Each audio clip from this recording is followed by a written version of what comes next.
Hello and welcome back to the channel. I am your host Gonzo. Let's talk about some comics from last week. So this is going to be my top 5 picks and a breakdown review of each of those comics.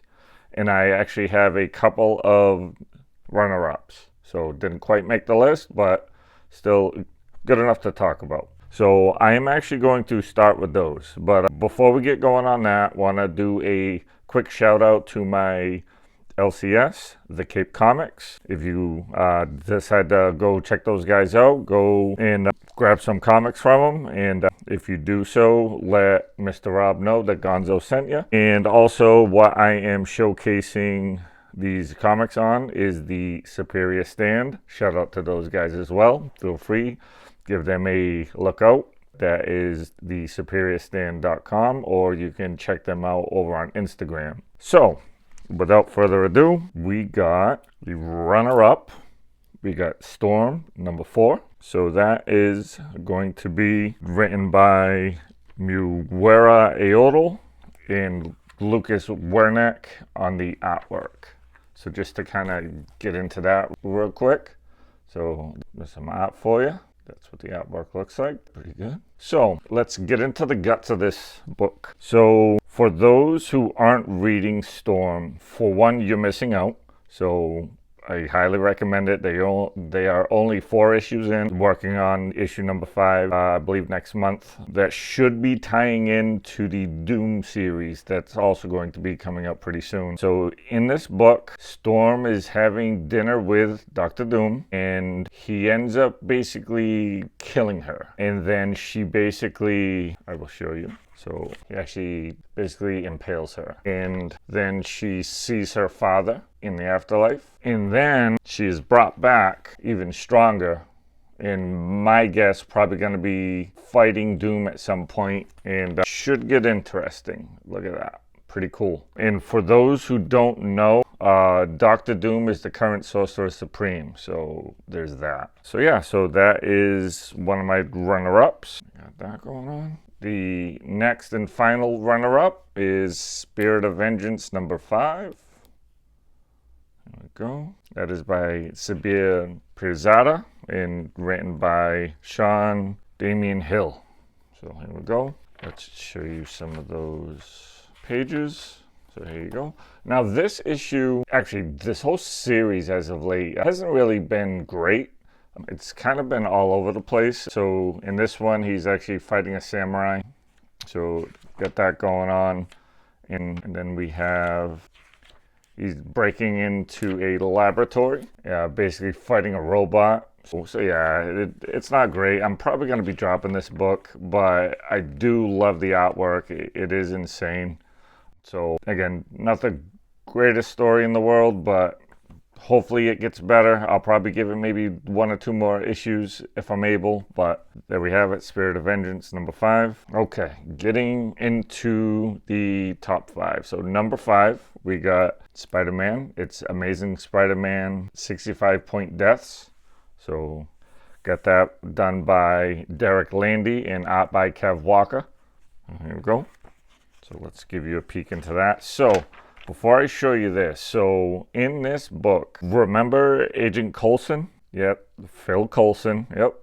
He got chosen by the Death Stone. So he now is basically talking to Peter, and because he doesn't know Peter very well, he then goes into Peter's past, and he sees everybody that died, everybody that he loved, fought. There you go. A little close up there. And he basically is trying to figure out why Peter is doing what he's doing. And for those who don't know what's going on in this story arc, that's the Spider-Man. As I said in the last one, why I really chose Storm leading into this is because Dr. Doom is the Sorcerer Supreme. He chose Peter. It's kind of like his herald, if you will, sort of. And he bestowed power upon him, and now he basically has to watch his loved ones die and things like that, and he has to go through trials that Dr. Doom puts him through. It hasn't been the best, but the artwork is pretty cool, as you saw. I'm kind of just riding the wave, and hopefully, I believe come April-ish, Joe Kelly's going to be taking over, and with some guest work by John Romita Jr. So hopefully that resurrects this story.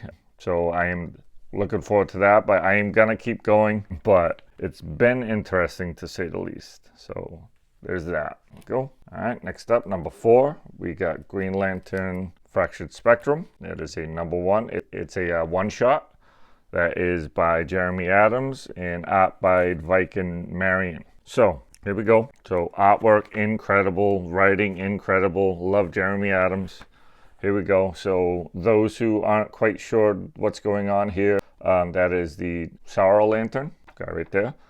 Basically, what this is all about is kind of gathering up all the different lanterns. Like, you'll see Hal, you'll see John, all that, Kilowog. So basically, what this is about is Hal and John and everybody. There we go. This, pretty cool. Are basically trying to stop Sorrow, but in this they don't quite know what Sorrow is actually doing. What we end up finding out is Guy Gardner tries to steal the book that Sorrow is going after, and Sorrow tracks that and actually finds him and tries to kill Guy, and then the Lanterns find out and all that. So yeah, it's crazy. It is a great setup to that new Green Lantern Corps book that is coming out shortly. So very neat. I am digging this. I'm going to continue Green Lantern, the regular series, and when Green Lantern Corps comes out, it is going to be awesome. So yeah, that is my pick there. That is my number 4. Number 3, we have Rogue Savage Land. That is by Tim Seeley and art by Zulema Scotto Lavina. So we got Rogue Savage Land. So this is one of their variants, one of their many variants. Chose that one. So we got, here's the artwork. So what this is all about is Rogue was basically kind of not banished, but kind of to show you. So she went through a portal basically that brought her to the Savage Land. And those of you who have read things like Krakoa or even watched the X-Men 97, you know of the Savage Land. So that's where we are there. And as she's basically trying to survive here, she's hunting, all that. She has a lot of time to herself, so she envisions things, she's hallucinating, stuff like that. So that's a pretty cool scene there. Sees all her buddies. So they're not quite clear, but what seems like she's actually seeing is she ends up seeing Miss Marvel travels basically through time in those portals and tries to find her and tries to kill her. And then we see our guy Magneto, who she's in a relationship with. So again, we're not quite clear. I believe he's really there, or she may be imagining this. I don't know. But then they mention Khazar and all that, and so it's very neat. We will see what goes on in the future, and then we have that. Okay, so other people are trying to find her. So it is coming together. And then the next issue, she's going to be partnering up with Khazar. So yeah, so very interesting. We will see how it goes. That is my number 3. Should be very interesting. Then my number 2, we got G.I. Joe. That is issue 3, written by Joshua Williamson and art by Tom Riley. So we got, here's some artwork on that. Let's see. So your boy Cobra ain't no joke. So he basically sniffs out a traitor, just kills him. Throws him into the pit of snakes right here. Okay. And then they flash forward to current time at the base, and they're fighting and all that, having a measuring contest, if you will, as they kind of say in the book. Duke's kind of all beat up and everything, and then they get a message that Cobra Commander is up to something, but she is. He's trying to basically find and build a brainwave, and he's also building something else. So I won't quite say that. So those of you who are reading the Energon Universe stuff, Void Rivals, Transformers, all that, there we go. If you want me to spoil it, I can always say it in the comments if you do want that, but it is pretty cool. So yeah, so got that going on, and the Joes are actually trying to protect the doctor that has access to this brainwave. So the Joes are trying to keep this device out of the hands of Cobra. You know, so pretty cool issue. Definitely a setup issue. Not the best that I've read from these guys, but definitely neat. So we will see what's going on within that universe with Transformers and all that. So yeah, so next up we got my number one pick.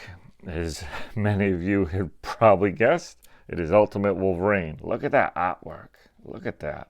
Incredible. So that is by Chris Condon and art by Alessandro Capuccio. So here we go. Let's get into this. So they do not hold back on this one. So here we are. So he is basically a living weapon, like insane. They don't get too much into it, but as I said, they go right into it, and like you see blood and everything, and he basically jumps out of a plane and just starts tearing people up. So there we go. And what we end up finding out, so he is in a lab, or a lab chamber, if you will, and you see Colossus, Omega, all those guys that you're pretty familiar with. They dub him the Winter Soldier. He basically had his mind wiped and all that, and he doesn't know who he is, but they do mention he did used to go by Logan. And then in this comic, he gets confronted by Colossus, Mystique. There we go. Here's another shot of these panels here. And Nightcrawler as well. So I'm going to get to that in a second. So with that, he does fight Nightcrawler. And I won't quite say what happens to him and Mystique. I will leave it up to you to read it. But if you want to know, I'll toss it in the comments if you really want to know. But yeah, this is insane. I love this comic top to bottom. I must have read this probably a good 5-6 times already. I have it on Marvel Unlimited. Got it on the iPad. Like, it's crazy. I'm looking forward to more of this. Yes, please. And thank you very much for Rob at The Cape Comics for all of the awesome variants. This is one of them. But yeah, that is my top 5 from the comics that I grabbed last week. And I look forward to talking to you guys about this coming New Comic Book Days haul. And we will catch you on the next one. You have yourself a great one, and don't forget, enjoy your comics.